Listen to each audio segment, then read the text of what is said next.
Dati, pangarap ko lang mag-abroad. Ngayon, pangarap ko nang umuwi sa Pilipinas.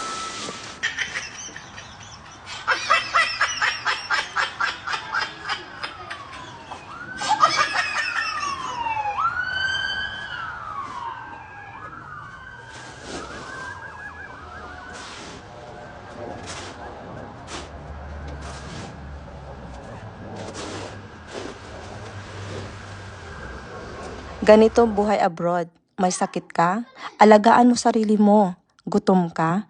Ipagluto mo sarili mo. Malungkot ka? Aliwin mo ang sarili mo. Homesick ka? Libangin mo ang sarili mo.